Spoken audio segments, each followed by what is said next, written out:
Hello বন্ধুরা, তোমার সকলকে স্বাগতম তোমাদের এই চ্যানেল ডাব্লিউবি প্রাইভেট টিউশনে।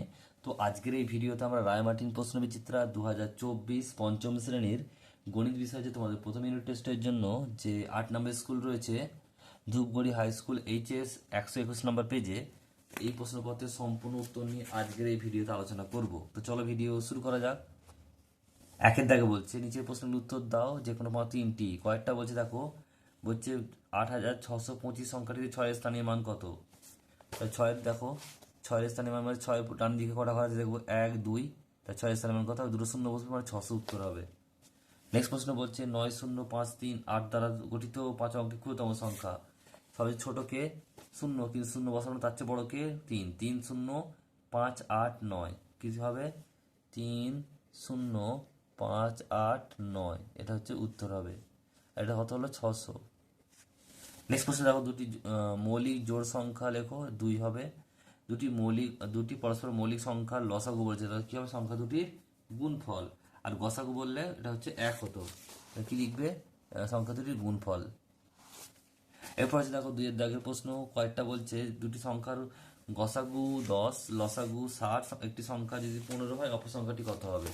দুটি সংখ্যার গসাগু হচ্ছে 10, লসাগু হচ্ছে 60, একটি সংখ্যা 15। আমরা কি জানি, দুটি সংখ্যার গুণফল ইজ ইকুয়াল টু লসাগু গুণিত গসাগু। এই তাহলে অপর সংখ্যাটি কি হবে, লসাগু গুণিত গসাগু বাই একটি সংখ্যা 60 গুণিত 10 বাই 15, 4 15 60, 4 10 40, মানে হচ্ছে 40 উত্তর হবে। নেক্সট প্রশ্ন দেখো, কয়েকটা কি বলছে, কয়েকটা বলছে 9 ও 12 এর দুটি সাধারণ গুণিতক লেখো।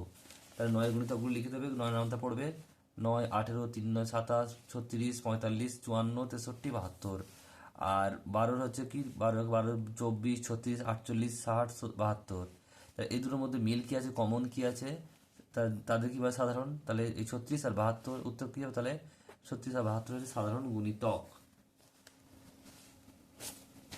নেক্সট বলছে সর্বাধিক কতজনের মধ্যে 22টি গোটা লিচু ও 66টি গোটা কালোজাম সমান ভাগে ভাগ করা যাবে। তাহলে যখনই বলবে যে সর্বাধিক, তার মানে কি করবো, এটাকে গোসাগু করব। তাহলে দেখো 22 আর 66 2 দিয়ে গেলে হচ্ছে 11, 2 দিয়ে গেলে 33, 11 দিয়ে গেলে 11 1 11, আর 11 3 33। তাহলে নির্ণয় গোসাগু কত হবে, 11 2 ইন্টু 11, মানে 11 2 22, উত্তর হয় 22 জন। 22 জনের মধ্যে এটা ভাগ করা যাবে। নেক্সট প্রশ্ন দেখো রয়েছে 3 এর দাগে, যে কোনো একটি প্রশ্নের উত্তর দাও। কয়েকটা, দেবব্রত বাবু তার 6 মাসের আয় দিয়ে 7 মাসের খরচ চালান। তার মাসিক খরচ যদি 12,270 টাকা হয়, তাহলে মাসিক আয় কত। এই অঙ্কটা তোমরা স্কুল 3 নম্বর স্কুলে 2 এর দাগের কয়েকটা সেম অঙ্ক, খালি জাস্ট নামটা চেঞ্জ করে দিয়েছে। এখানে দেবব্রত বাবু আছে, ওখানে ছিল রামবাবু। এটা হচ্ছে 3 নম্বর স্কুলের 3 নম্বর স্কুলের 2 এর দাগের কয়েকটা। দেখো এটা রামবাবু, আগেটা ওটা রামবাবু ছিল, এটা দেবব্রত বাবু আছে। 6 মাসের আয় সমান 7 মাসের খরচ, 1 মাসের খরচ সমান হচ্ছে 12,270 টাকা। 7 মাসে 7 দিয়ে গুণ হবে 85,890 টাকা। গুণ করে দেখিয়ে দিচ্ছি, এখানে দেখে নাও। তাহলে 6 মাসের আয় হচ্ছে এত টাকা, 85,890 টাকা। তাহলে একের কত হবে, 1 দিয়ে ভাগ করবে নিশ্চয়ই, ভাগ করলে এটা কত বেরোবে দেখে নাও, ভাগটা উত্তর হয় 14,315 টাকা। এটা হচ্ছে উত্তর।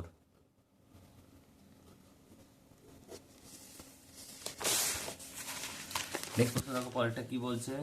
পরের প্রশ্ন রয়েছে যে বাবা ও খয়েরটা, খয়ের অঙ্কটা কি বলছে দেখে নাও।